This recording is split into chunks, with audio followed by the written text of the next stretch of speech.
I am Mayor Carey, for those of you who I haven't met, and I am joined by Planning Director David Hiddle and Council Member Sydney Zulik. I know you all have comfortable seats and you came early just so you could sit in the back, but I think because of the snow and the bitter cold outside, we probably are going to be a small group. So if you would like to come closer, you're invited to do so. We have Cat's TV here, and am I right that you're pulling sound from the speakers? Okay, so let me just give you a rundown of how we usually do this. Some of you have been to town halls before, and some of you I don't think have been to town halls before, so that makes my day. We each will give you sort of a high-level update of what we're working on, what we're seeing, what we're hearing in the city, based on the seats that we hold. And then we do a question and answer. And I'm going to say in advance that we're going to target getting out of here by about 6:45 because we understand that the weather is going to hit about 7. So we'll do a safety first, and especially because there aren't too many people here to ask questions tonight, we'll target 6:45. I'm happy to stay and talk to folks afterwards if you have lingering questions or ideas. I want to start by thanking Director Schlegel from the Monroe County History Center here for hosting us tonight. This is the first town hall we've done here. Really appreciate it. And so we're happy to be downtown and in Councilmember Zulik's district. And before I hand things over to Councilmember Zulik, I'll just note that if you go out the door and turn left, there are restrooms down that way and a drinking fountain just beyond that. So for your human needs, that's how you get to serve them. We have a small group here tonight, so if you want to submit your questions more anonymously on note cards, we're happy to take the note cards from you. If you would like to ask a question, we'll take questions after we're done with sort of high-level updates. And we're just going to ask you to use the microphone. Even though everyone in here can hear you, the people at home listening can't hear you unless you come through the speaker. So you'll have a long walk if you stay in the back, but we're going to have you use the mic. And I'm going to turn things over to Councilmember Zulik. Thank you, Mayor Thomson. Everyone, Councilmember Sydney Zulik. I represent District 6, which for those of you who don't know, starts at Walnut, goes all the way through campus from east to west, and then north to south. It is 3rd to 17th Street. So I represent a lot of the downtown and almost all of campus, which means that the makeup of my district is quite a lot of renters, mostly the younger demographic. There is a small group of homeowners in the northwest portion of District 6, and then I do also represent quite a few small businesses that are trying to make it downtown. And so a lot of the work that I do is related to economic development in the downtown area. If you've seen any of the beautiful new traffic boxes downtown, that was a project that I worked on with Talisha Kopic, the executive director for the convention center. And a lot of the other issues that we're all working on is affordable housing, 40,000 students plus in Bloomington, and I represent a large portion of them. Don't want to say majority because I'm not sure how it all shakes out. But yeah, the primary things that I work on are economic development and affordable housing, and I am happy to answer any questions when we get to that section. Awesome. David, do you want to go next? Sure. Looks like you do. Yeah. Hi, I'm David Hiddle. I'm the director of the Department of Planning and Transportation. I've been here for a little over a year and a half now. I held the same job in Lafayette prior to coming here. Just a few of the things that we're working on, kind of some highlights. So some initiatives that I think are really interesting, kind of unusual and one-off activities are the Hopewell Planned Unit Development, which you may have heard of. Hopewell, of course, is the former hospital site on the near southwest side. which is slated to become a new neighborhood. Right now, what we're calling Hopewell South is the three southernmost blocks, and we've enlisted an architecture and planning firm to help us realize a sort of a development that much more closely matches what people are looking for in terms of housing. One of the really interesting facts about Bloomington, and it actually stands nationally, is that it's either 2/3 or 3/4, but a vast majority of homes are occupied by either one or two people.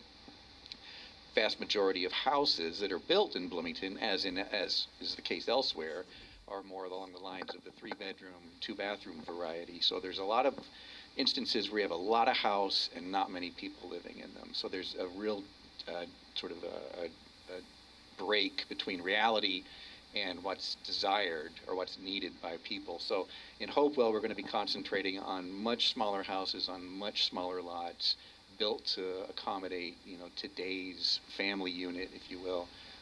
So you're not buying the extra 2 or 3 bedrooms. You're not buying the large yard that most of the rest of the housing stock kind of forces you into if you want to be a homeowner. And the idea is that this will serve as a pilot and hopefully inspire other redevelopment opportunities around the city. So that's one of the big things we're working on. It's just about to. It has its first design or development review committee meeting tomorrow, which is kind of its first big public examination by the city. And then after that, it'll go to the Plan Commission, eventually to the City Council, where you'll be hearing quite a bit about it then. But it's really interesting and quite a bit different than anything else that exists in Bloomington, and we're hoping it will sort of lead the way for a new way to look at how to develop efficiently a beautiful brand of housing.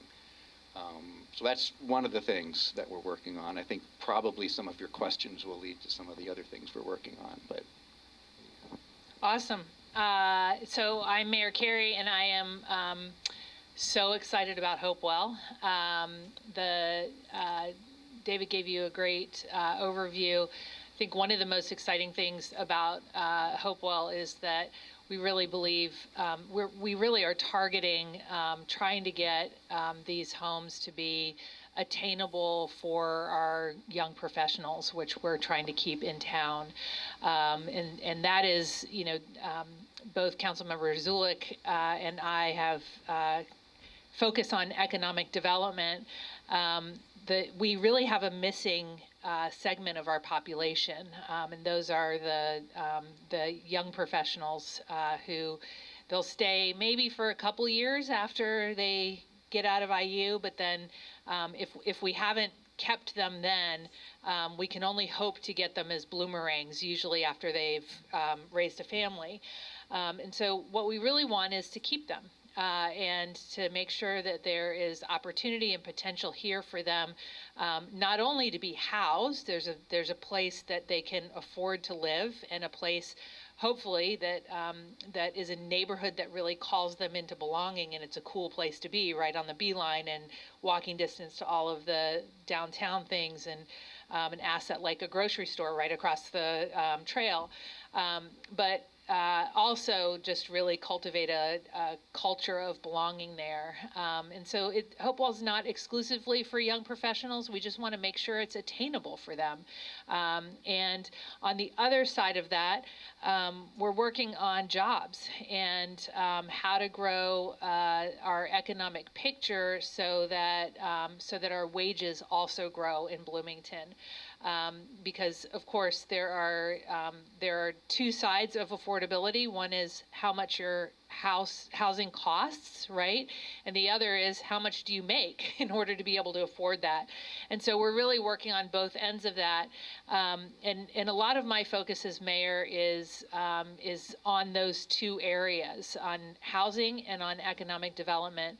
And my commitment is really looking at housing and at economic development in a way that really fits for Bloomington, in a way that really leverages the assets we have here. Of course, at the Research One University, but we also have a lot of biopharm here. We have an incredible music scene here, an art scene, and many other assets. And so I work really closely with what's happening at the Trades District in generating some startups here and growing smaller companies into mid-sized companies, and also hopefully attracting some mid-sized companies to relocate here in Bloomington. And then on the housing side, we have both Hopewell, which is just extraordinarily exciting. The numbers in terms of affordability at Hopewell, and this is without government subsidy, the numbers are staggering. We believe that we will be able to provide a good percentage of the homes at home ownership to folks who make 80% or below of the area median income. And that's just straight up no government subsidy. And so that's really an impressive feat. It has been my goal to be able to do this. And as I've been in housing a long time, as I have looked at housing and what happens when we put a lot of regulations and even more dreams, we stack like, we want this and this and this and this, those houses get more and more unaffordable. And so the goal here is to build a beautiful neighborhood where people want to live, where there's something for everyone, and that we keep it attainable, that people can actually afford to live there. And so much thanks to David's leadership and Anna Killian Hansen, who's the director of HAND, Hopewell is really getting there. We also have, of course, the homelessness challenges at hand these days. That has long been the story. I'm working very closely with Heading Home, but also with our Bloomington team. We have nearly every department that is touched by homelessness in some way, and I continue to work towards a plan where we can say to everybody who's in our community, we have a place for you to sleep inside tonight. And that's where we need to get. When you think of people sleeping outside tonight, you know that even if we do keep people alive, they can't possibly be living a thriving life if they're spending so much of their energy just trying to live. So we just published a 30-page, it's a whopper, but there is a little summary, 30-page housing and homelessness report. There's a lot to digest there. We are very happy to answer questions about that or connect the dots. There's so much data that we tried to compress into a document that the public could understand, but we're really happy to answer any questions about that report as time progresses and you take that for multiple nights of bedtime reading to digest the whole thing. I think we're ready to answer questions, so or hear what you would like to hear more about. You don't have to frame it as a question. If you're interested in something that's happening in the city, just let us know, and one or all of us will talk about it for you. Yes, can you come up to the mic so people in the polka dots, do you have a question? Yeah. So that, and if you're willing to state your name, come on up to the mic, because otherwise people watching at home can't hear. Great. So I was just wondering if we could talk about the Bloomington Convention Center. I got here a few minutes late, so you may have already touched on it, but I would love to hear what everybody has to say about the various aspects of it. Okay. Do you have a particular curiosity, or you want general comments on the convention center? Yes. Okay. Both. Okay. No. In particular, I'm thinking time frame. Sort of, and what is the community doing to sort of celebrate the opening? Yeah. And then just sort of general update. Yeah. Okay. Great. Do you want to go first? Do you want me to go first? Okay. Thank you. So the time frame question is, I believe we should have doors open in June of 2027. So at that point, there will be a 60,000 square foot expansion across the street where the former early voting site used to be, and then a 40,000 square foot, which is where the current convention center currently sits, and the remaining money will go towards repairs that are needed in that building. And as far as celebration, I will let Mayor Thomson speak to that, but I hear that it can light up different colors, and I am really hoping they'll do it pink. I think the official celebrations probably haven't been planned yet. We did a groundbreaking several months ago, and as you all can see, walking by or driving by, we've got verticality now. It's coming out of the ground, so we all do our private celebrations about that. But I think we're targeting that 2027 date, and I am sure we will get the party planned well ahead of that time. I'll just share, you wanted sort of general comments. I'm really excited about the convention center because we have been turning down a lot of convention business, and many of the organizations here in town have actually outgrown the convention center for their own events. And so it's something that we both need here in town for our own organizations, nonprofits, and businesses alike that are holding meetings or fundraisers. But we also are really losing some tourist income. And we're the #2 choice in the state of Indiana for conventions. So people come into Indianapolis, they have a huge convention center. You want something very different from that experience than you would Bloomington. But Bloomington has so many reasons to come visit, and that's really attractive for conventions. And so, we think of ourselves as many different things, but I think sometimes those of us who live here forget that we are a favorite place to visit for many people in Indiana, and people love to have a reason to come here and spend several days. So we want to capture their imaginations and invite them to hang out here. Do you have anything else that you want to share? Yeah. So my department's involvement was just to review it architecturally, and I think it's a stunning building, so it's going to be a great addition to the downtown area. And just generally speaking, interesting things don't happen on parking lots. They do happen in beautiful buildings, and we're trading one for the other. So it's just in that very base level, I think it's a good thing for the city. Thank you. A couple more things that I just forgot to mention. There, I believe it's on Visit Bloomington's YouTube page. There is a series called The Hard Hat Videos, in which I believe they're just 5-minute little short updates on convention center progress in terms of the actual construction of the convention center for the entire history. There is a lovely website that has been produced by the Capital Improvements Board, who is in charge of the new construction. It's monroecib.com. On that website, you should be able to find the full history of the convention center, how it came to be, all the different boards that have been created to create this new convention center. And then, there goes my pen, thank you.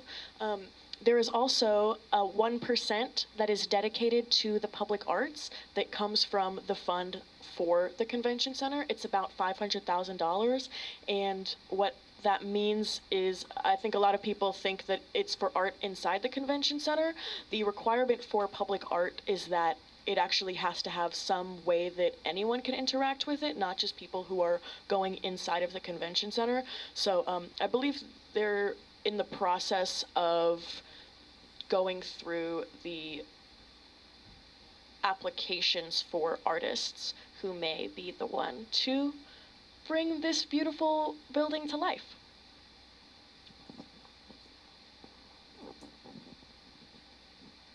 Next question. Yes, come on up. Hello. Tell us your name. My name, can everybody hear me? Yes. My name is Liz Peck, and I have lived in Bloomington for 25 years. I believe there's also another group of people in Bloomington that are struggling for housing. And that is the group of retirees that will never be able to afford to live at Meadowwood and will never, and really won't qualify for public housing. So what they're doing mostly now is living in apartments that nobody can afford here. And it's really taking a toll, even for people that have had houses and have sold them, and that money can dwindle really quickly when you're paying a couple $1,000s a month for rent. So Hopewell, my hope for Hopewell, that it will be an intentional community, which it is, that will have people at all income levels, people at all ages and professions. My ideal is to have one community after the other like that in a city, where you can get everything you need within a walking distance of maybe a mile, and to have your people that you're close with in the community. So I hope that happens at Hopewell and possibly other places. But I'd also like to know, are there any plans? I know you're doing very ambitious things, but are there any plans for nice, livable, affordable housing for seniors? So I guess that's my question. So I'll take it first, and I just want to clarify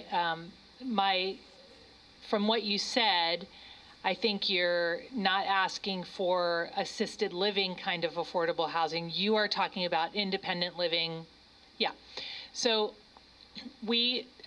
there will be no discrimination at Hopewell for who can buy those, and on the rental units, who can rent them, and really, I think that we have a great mix there. There are some multi-unit buildings that probably will be condos, not $2 million condos, more like $150,000 condos, and that's a ballpark. It depends on the trim and things like that.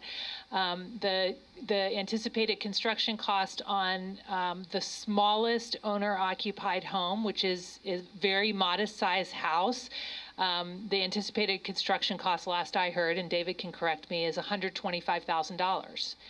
And that's a studio. It's a 600 square foot studio, but you could buy it. And so this would be a good option. It's all on one floor. It's a good option for a senior, but it's also a great option for a younger person who wants to enter the ownership market but can't possibly afford to save for a down payment for a $250,000 house, right? And so as David said earlier, what we know about who actually lives in houses is that most of them are 1 and 2 person households.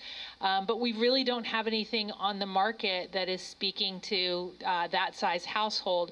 And while many people love to have a guest room or something like that, most people really ultimately want to live close to work, and they want to live close to the resources.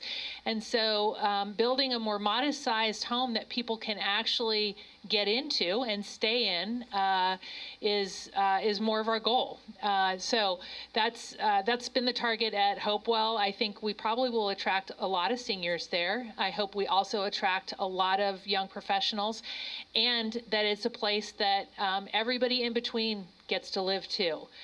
That is the definition, really, of a healthy community, is when we can co-locate and have people that don't look exactly like us, that don't make the exact same income, don't have the exact same interests. We need many gifts at the table, and every neighborhood needs many different kinds of people. And I think it's it's early days, but that's what we're targeting at Hopewell. You know, the other end of the spectrum is like a 2,800 square foot house, something like that. Yeah, something like that, and that'll be something more like $600,000, right? So you can take any end of the spectrum, but it's going to be this cool, walkable neighborhood, and hopefully we're going to attract a real diversity of folks. A big part of realizing the ability to age in place, I think, is filling out the roster of diverse housing. Right now we have a lot of houses of medium to large size, and we have a lot of big student apartment buildings. We don't have a lot of things that would cater to the senior community. And I think Hopewell is going to sort of stand as a very conspicuous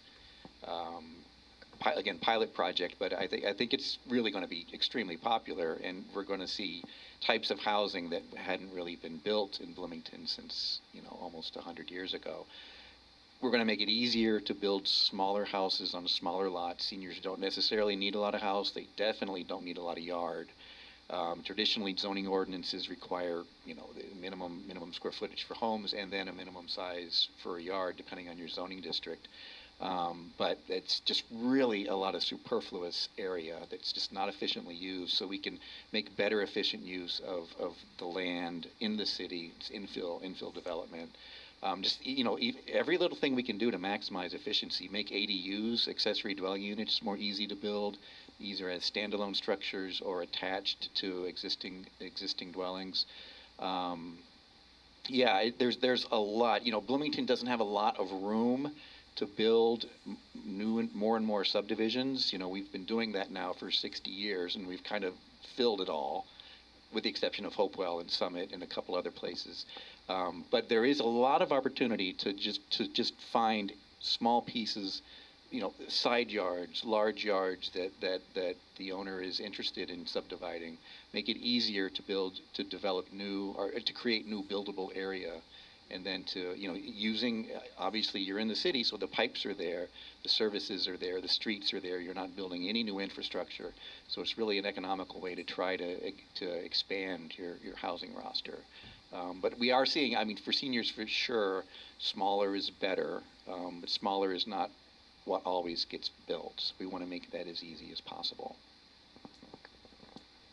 So I just need to give a shout out to Director Hiddle, because he has been leading us into a process where we are going to be considering some amendments to our zoning ordinance. He has led some very effective sessions in neighborhoods and co-led sessions with council members on what do we want, what kind of housing do we need. And this is a shout out for everybody in the room, but also anybody listening at home.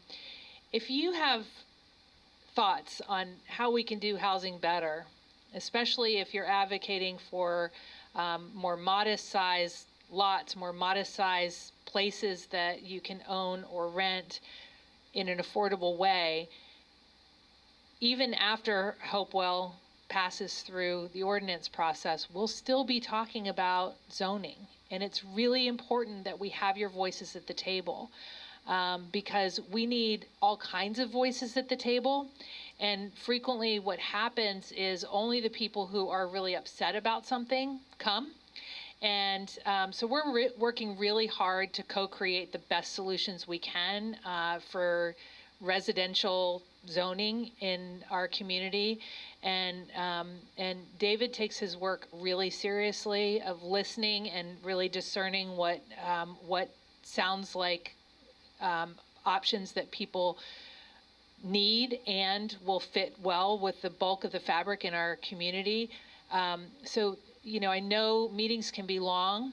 Your letters are appreciated. Your voices at the table are really appreciated. And especially anyone who may be listening that already has the housing that they love, it's important to come and say, this is what fits me, and I hope we have more of that.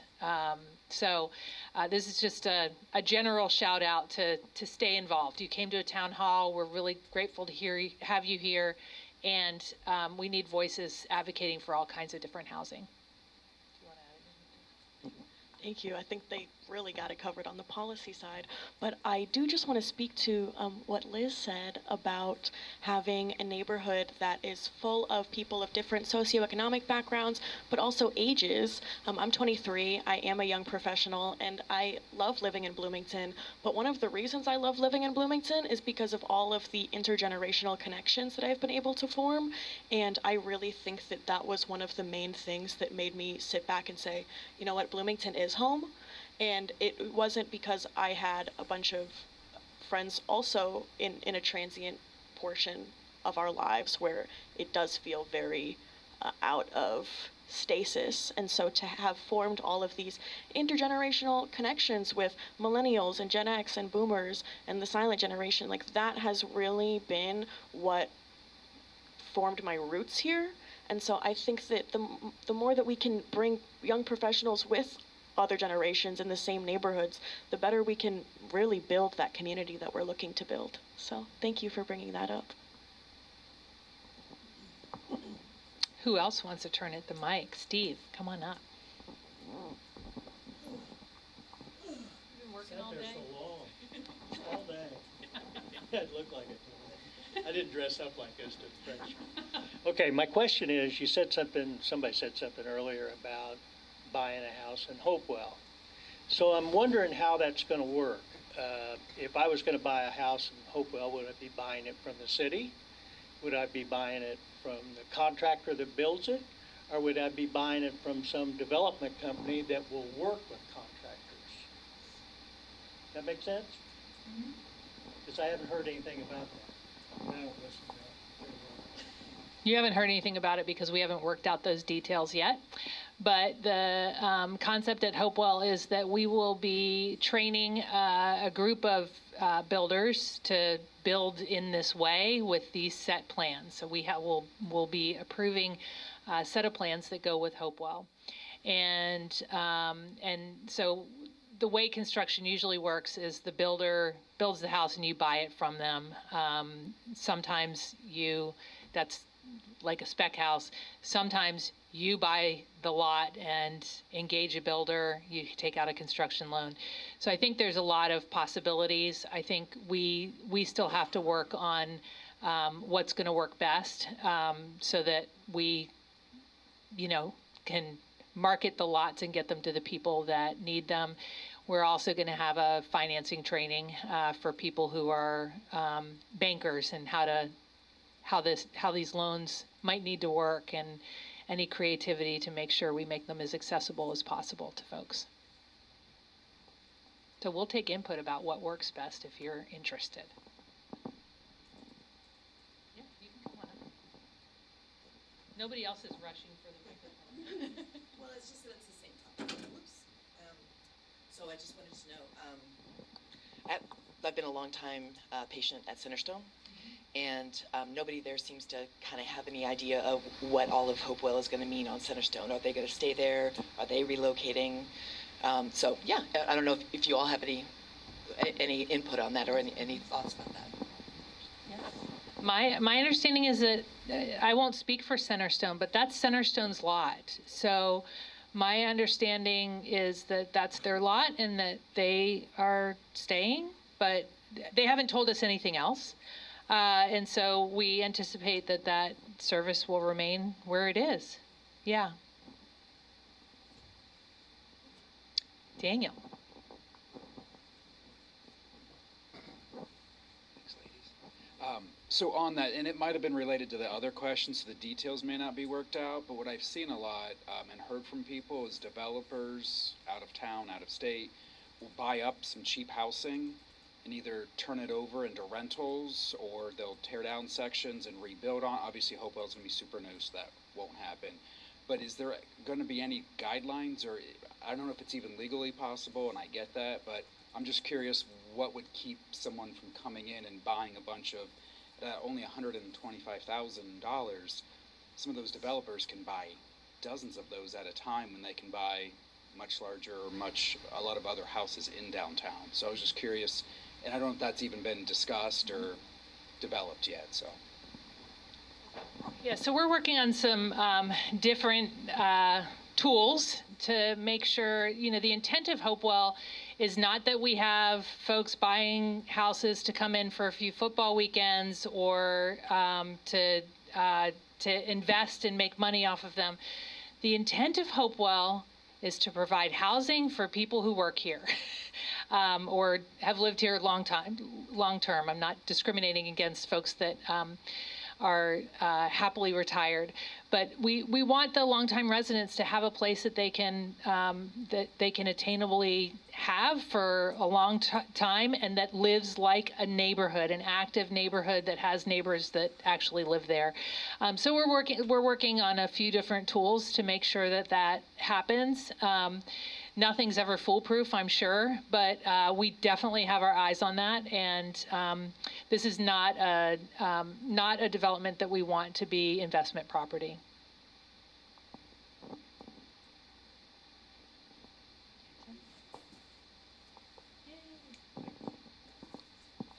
Hi everyone, I'm Tim Dwyer. On the topic of housing, I love these big, grand, ambitious plans. Hopewell's super cool, so excited to see what comes of it.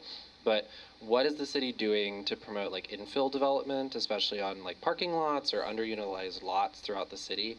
Because you walk by, there's a lot of lots that are vacant or could be something else, and that maybe seems like a place where zoning might be a factor. But has the city thought about engaging property owners in like intentional redevelopment of our existing spaces? Me first or you first? You can go first. I'll go first. That's a great question.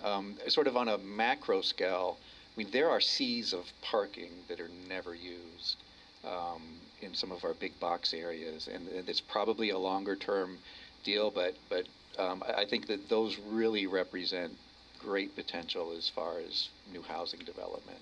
And it's infill, again, same pipes, same roads. You're not creating new infrastructure for that. That's happening in other places, even not too far away, and I think it can be replicated here.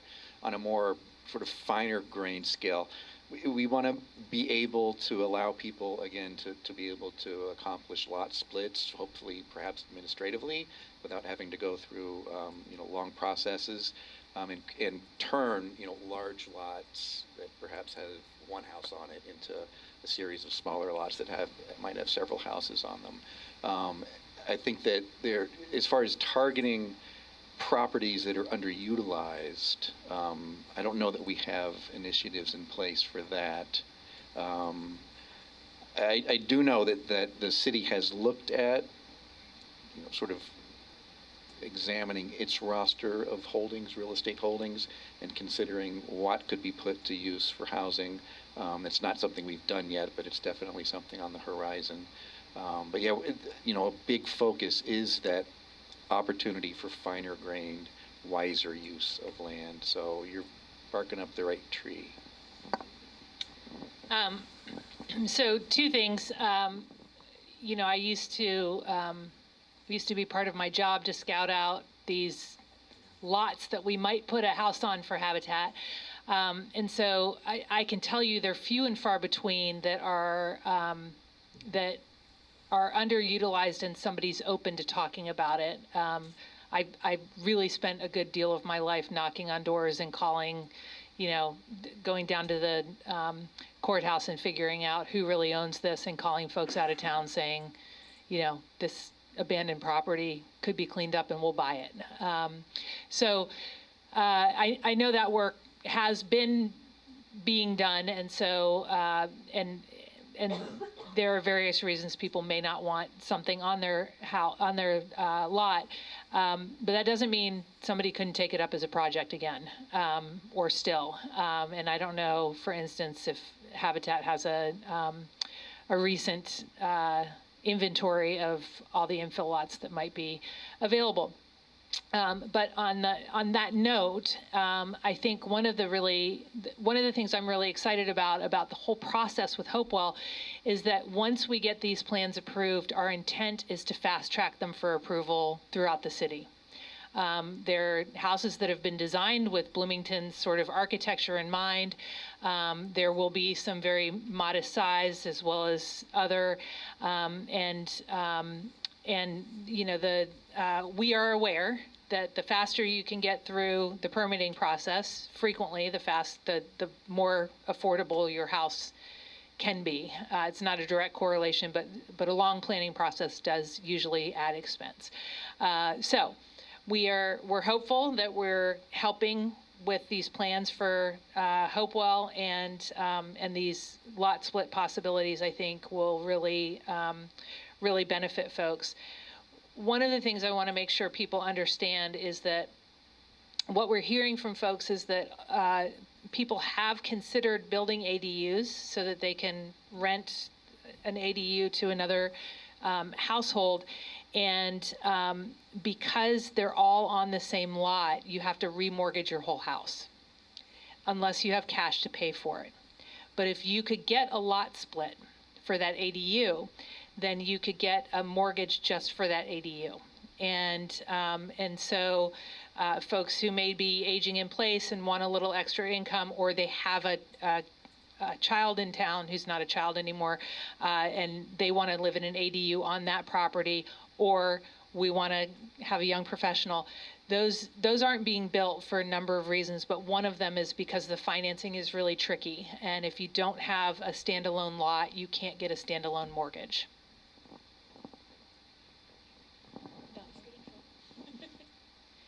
Okay, well, I promised to try to get us out of here by 6:45, and I did get a little buzz on my phone that we have a travel advisory coming in. I just want to note that we do these traveling town halls every other month, and so this is December, so our next one should be in February, I believe. They rotate into the different districts. You don't have to live in the district to come to that town hall. We welcome everyone.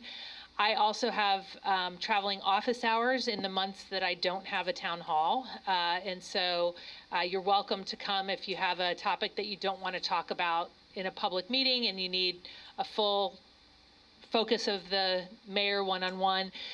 You can sign up for those traveling office hours ahead of time, so you don't just stand in line hoping you get a turn. You have an actual appointment time. And I know our planning department and Councilmember Zulik are always open to connections. So thank you all for braving the snow tonight and for asking great questions. It's been really great to be with you all and hear what you're interested in. Have a great and safe night.